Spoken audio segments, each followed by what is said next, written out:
Hey, we're in. I was sorry. I was making sure we were in. I'm hacking into the Matrix.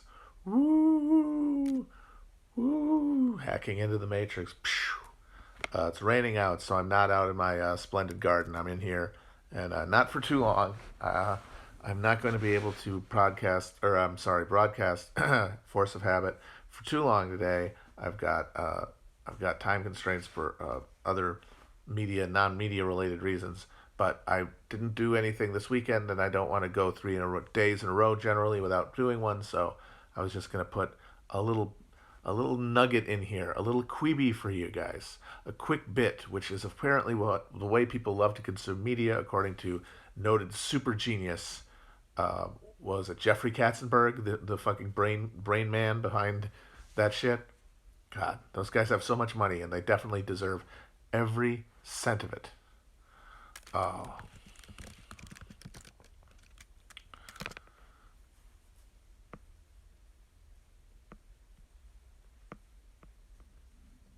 so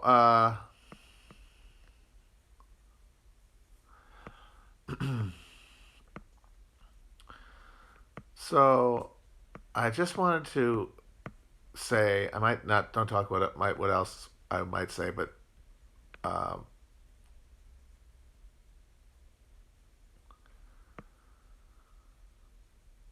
so okay, I want to start with this. So I said last week that I really didn't like the new show on Showtime, Good Lord Bird, with Ethan Hawke as John Brown, and I got a lot of pushback. People said they really liked it. A lot of people have said it's great, and I decided, well, maybe I just got off on the wrong foot with it. I watched the very beginning of it when the character says some people black folks hate him and think he's a white savior. It hit my ear wrong, and maybe I gave the whole thing an unfair reading because I was primed to not like it because of that moment early on. But so I started watching the second episode with good faith, and it doesn't really change any of my opinions about it, I gotta say. And in fact, I one specific moment happened that I think crystallized some of the specific problems I have with it. And it was in the second episode, the main character, who is this young boy, former slave boy, who is part of Brown's band, but then separates off and is in cross dressing as a woman.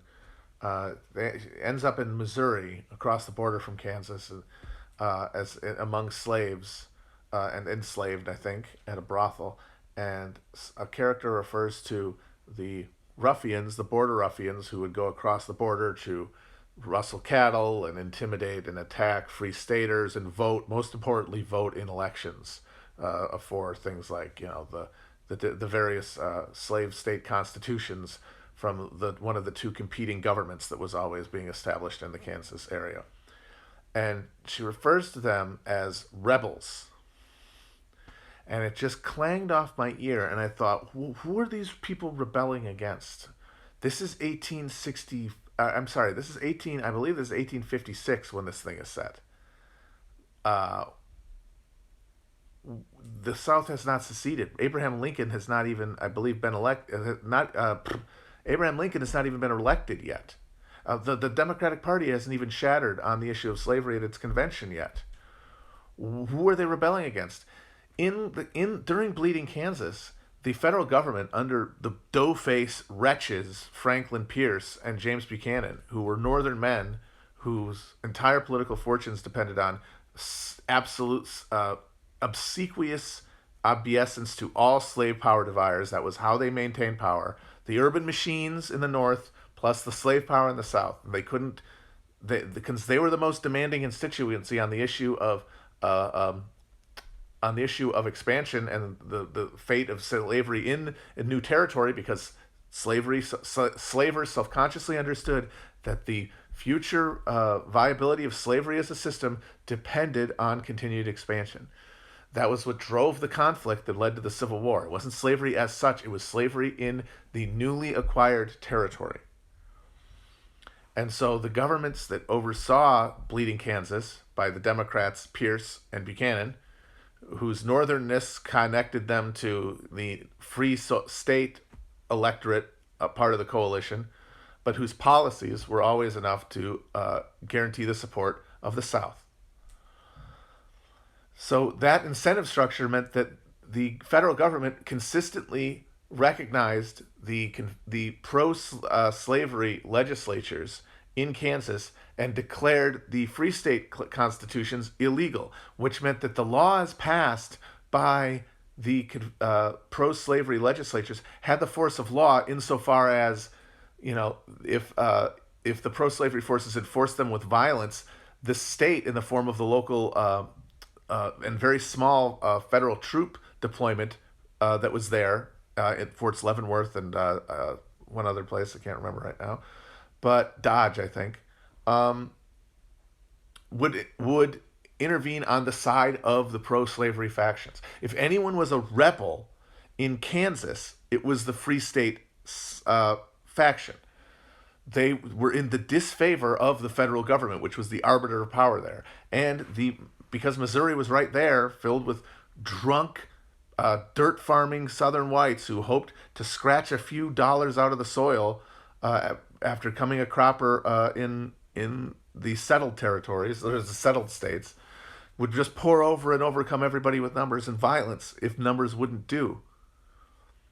And I think the reason, and this is not just nitpicking, because to me that for one thing reflects a misapprehension of the strategic situation that John Brown found himself in when he did things like carry out the Potawatomi massacre, which is considered the blackest stain on his reputation and the thing that makes even people who support him, like as figure him to be a progressive or virtuous character in history, have to acknowledge was a overexertion of a mania caused by some sort of an imbalance. And his pursuit of the Harper's Ferry raid in the face of any plausible route to success rendered him, in the minds of even people who would support him, inherently mad. And because I think more than even his erratic behavior or violent behavior, it is his very clarity of faith, not in God as an abstraction, but as in God as a lived reality, that is what rendered him insane to people. It is what renders him more than anything insane to people. And that the insanity they depict in this show is an insanity that is just an inability to recognize a more spiritually bound and therefore deeper human spirit, to get abstract and goofy about it. Just it seeks to chop it down to a recognizable framework. Oh, religious mania plus like well-intentionedness equals kook or something like that. And this small thing about rebels is indicative of that. John Brown carried out things like the Potawatomi massacre in a framework where it looked very much to every observer, especially right after the sack of Lawrence, which was when the Potawatomi massacre was carried out, that the pro-slavery faction in Kansas was going to win, was going to take over the entire territory, have it admitted as a slave state. Look what was happening in Washington. The presidency was in the clutches of a Democratic Party that was fully invested by the power of the slavocracy, which meant that combination would guarantee that future states would come in as slaves. And the only long-term hope for ending slavery in any realistic fashion, short of a spontaneous war, was cutting it off, creating a cordon sanitaire of free territory around the South to eventually weaken and destroy the beast by starvation of land and expansion. And that's what the South understood, which is why they were fighting so hard in Kansas, and why, when the issue of Kansas galvanized the North so much that they elected Lincoln over the issue of the Lecompton Constitution. That's what the Lecompton Constitution is, what broke the Democratic Party into three parts, what ensured Lincoln would win, and what guaranteed the Republicans a stranglehold on the vote in the northern states, such that Lincoln was the first anti-slavery candidate to carry every northern state, which means he would have won even probably without the Democrats splitting up. Why was that the issue? Why did they vote that way? Why did the South then secede? Because they saw that the writing was on the wall because of what John Brown did in Kansas and then in Harper's Ferry. Which means that assuming that they were mad or bloodthirsty or erratic assuming that, not knowing it through textual analysis, which, come on, nobody reads anything. You're just going off reputations. You're just looking through the prism of history through sort of a broad humanist lens. What you're doing is you're failing to see the tendrils that bound him to the earth in such a way that he could be sane in a land filled with insanity. That he could see the deeper reality of human interdependence that was invisible to everyone else. And that what he did, pushing at the boundary at every level of what was acceptable and going beyond what was practical or even moral in the pursuit of the next level of engagement with the issue, the next concrete move towards the actual eradication of slavery, was predicated by him asserting reality in the face of a lie. And so any art that seeks to deal with him, I think, should deal with him from at least understanding that. In this show, to me, it seems to me that they haven't even thought this way. This stuff has not even occurred to them. Honestly, I think what it comes down to more than anything is that the new left-wing social position that you see in things like a Showtime movie with a prestige cast that's going to get written up in all the good online periodicals and was going to form a part of a balanced cultural diet for a late empire overproduced elite in our country's media centers and centers of the creative class, is that we have now internalized the same thinking about race that the Dunning School perpetuated through American society at the turn of the last century. That was when the prevailing understanding in culture was that John Brown must have been insane because he thought black people and white people were equal. Only an insane white man could think that, therefore John Brown was insane. Now, the new cynical Afro-pessimist sort of THC coats received wisdom on race is that John Brown must have been crazy to think that whites would ever treat black people as equal, that they could ever actually affect equality in society. Because why would John Brown want to see slavery ended unless he thought eventually human equality could emerge out of white and black living alongside one another? Why would he have done it if he didn't think that could happen and would happen as a result of it? And that's the part of it that they now think renders him insane. It doesn't mean he was a bad guy. That's the difference. The old Dunning School people said he was mad and bad. The new Afro-pessimist, liberal, cultural hive mind says he's bad because he couldn't recognize the inherent wickedness of white people or the inherent intractability of white supremacy. Because the inability of white people to actually empathize with black people at a deep enough level to treat them instinctively as a person. That is an impossible thing. Even though he felt it. He felt it as deeply as any man could feel anything. That makes him crazy. That's what makes him crazy. And this show is about that. It's about how he saw the forest great, but he missed the trees. Like the first thing he does is that he rescues a slave from a slaver in Kansas plantation. In the process, gets her husband killed, gets his father killed. Then takes him from the plantation, and in the process of taking him, overhears what his dying father says about his name to think he's a woman, and just assumes he is a woman because he can't see her. Him. I keep forgetting it's really him. He can't see him. He can't see Onion. He can't see Henry for who he is because he is too mad to recognize to his own white supremacy, to recognize his own white frailty. And so even though he's going to act on behalf of black people, it will never be truly him acting as it will be on their behalf from a position of inherent superiority that he doesn't even recognize because it's drowned out by the voice of God. And that's the complicated, modern take on John Brown that acknowledges the reality of slavery and white supremacy in America, and that is more truthful and doesn't go in for white savior tropes, Meanwhile, you're embedding in people's mind even deeper. Of course, it doesn't matter. It's all noise, but it's just an expression of a culture that in every way reproduces the idea that, and capitalism is happy to do it, that race is irrecoverable.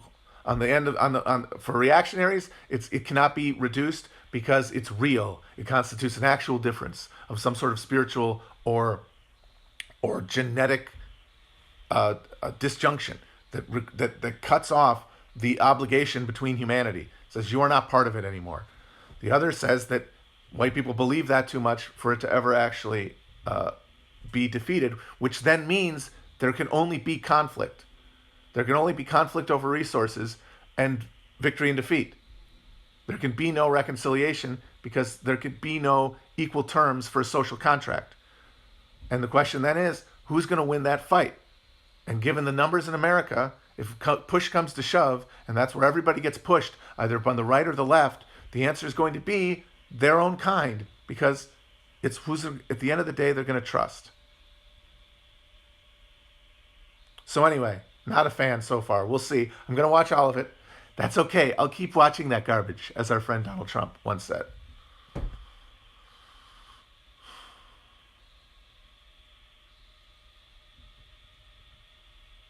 I might be wrong. Like, this all might be getting complicated and turned into a rich bouillabaisse. Honestly, this is one of the faults of television as a art form. Not kidding about this. I think that one of the many things that makes television a lesser, in my opinion, art form than things like film or literature,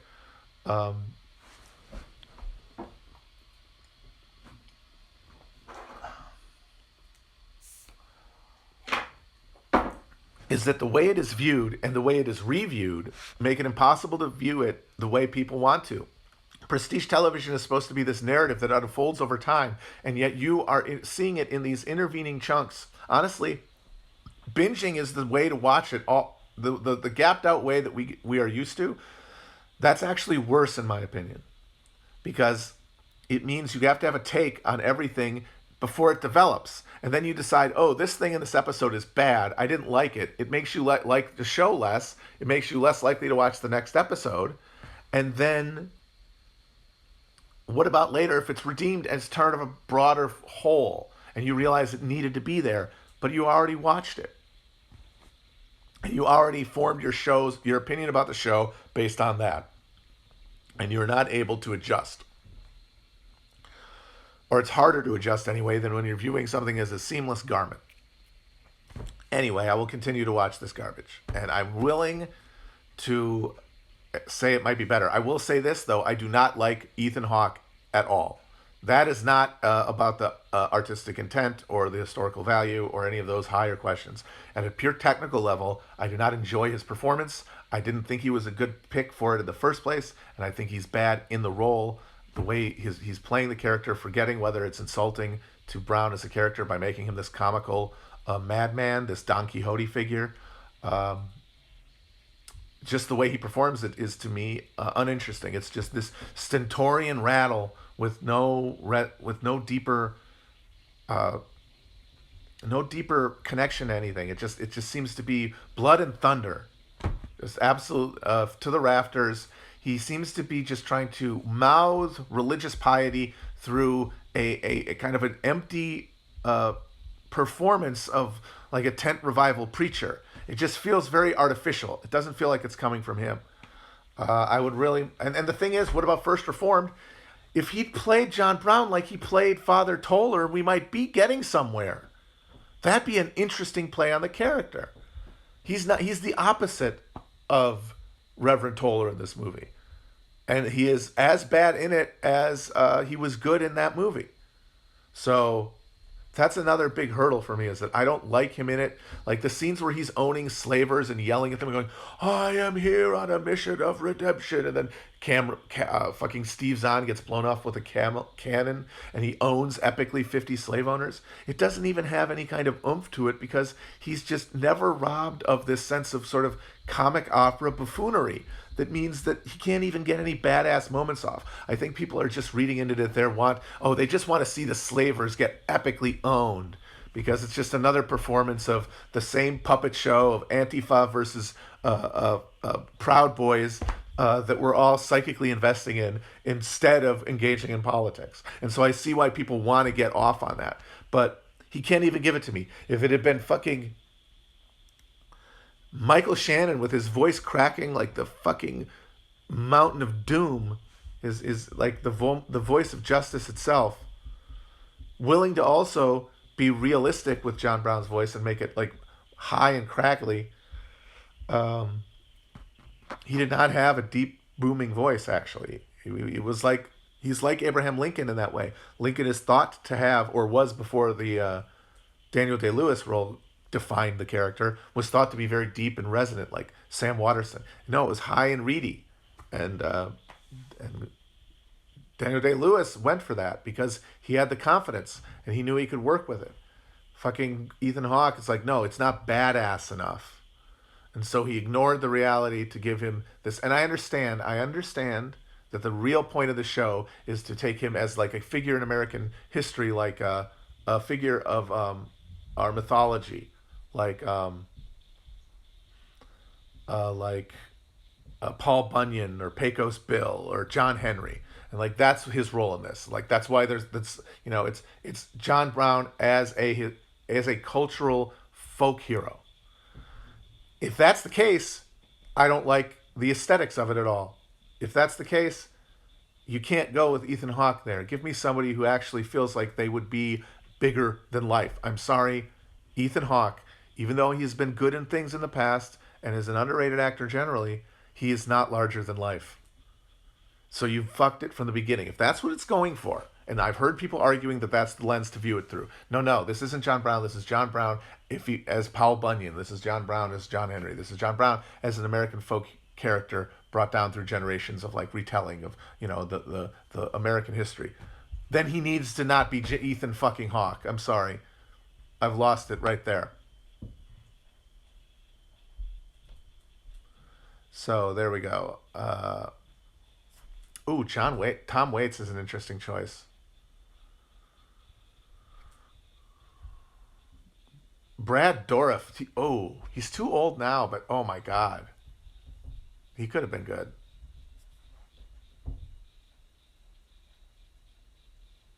If he wasn't fucking British, Ian McShane. But Ian McShane is one of those guys who can't do an American accent. That's why they had to put those funny little bits in of extra dialogue around. They had to lampshade it in Deadwood. They had to lampshade that Ian McShane was British by having Ellsworth at the bar go, "Is it true that you're descended from English royalty?" Because otherwise, why does he sound like that?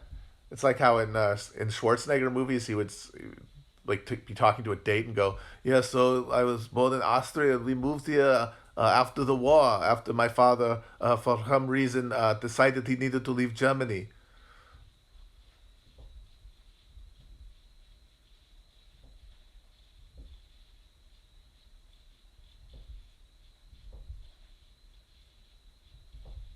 Nick Cage is John Brown. Oh God! Honestly, with the way this thing is like winkingly self-referential and very of the moment, and honestly, just it's the same tone as all this stuff. That's my main problem with it, beyond anything even ideological. Is it's just the tone is this arch, fully socially aware. Like the problem with wokeness as a concept, when applied to art, is that it implies this world wariness and like full understanding of history that honestly just ends up coming off as cultural, as capitalist fucking realism.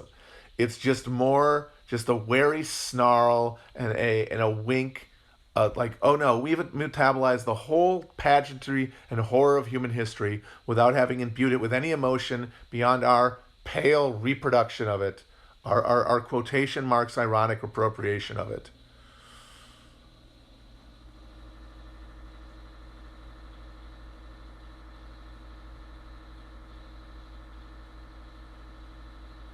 So I hope those people who still like the show will engage with this critique, because I feel like I've articulated some genuine issues, and I would like to see some people who like the show.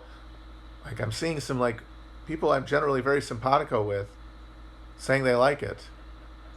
I haven't asked Matt Karp yet, but I got to find out what he thinks. I'm gonna text him, I think, after this. Steve Sharippa. There we go. That's good. But anyway, it couldn't be Ian McShane because Al Swearingen can be British, I guess. But John Brown is American in every sense.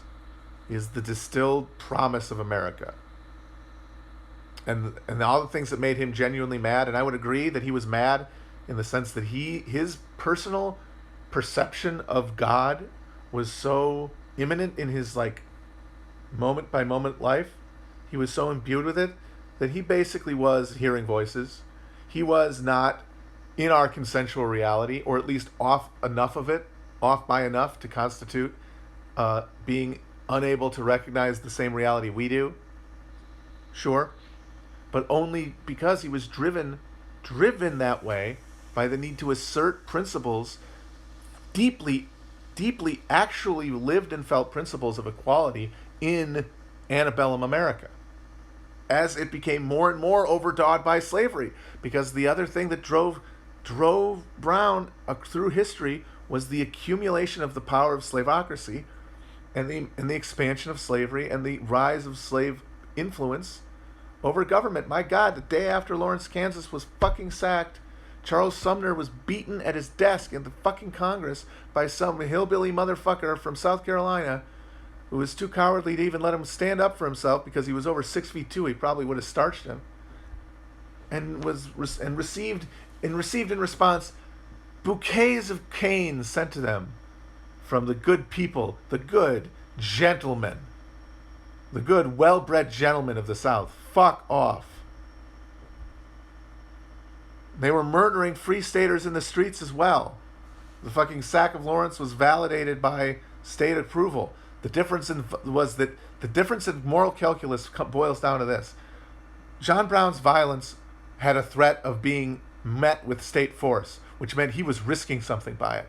The violence of pro-slavery people was engaged with casually because there was no fear that there would be any kind of state intervention against you. There will be no consequence for this, so it's free to do. Get drunk on corn liquor, drive some fucking free soilers out of town on a rail, tar and feather them, burn down a fucking hotel, loot a printing press, have your way with a farmer's daughter. It's all in good fun because who's ever going to stop you? John Brown was operating under no legal sanction, which meant he was risking, his violence was a risk to himself. So that means it had to be pursued by a deeper belief than the mere belief in indulgence of the ruffian scumbags.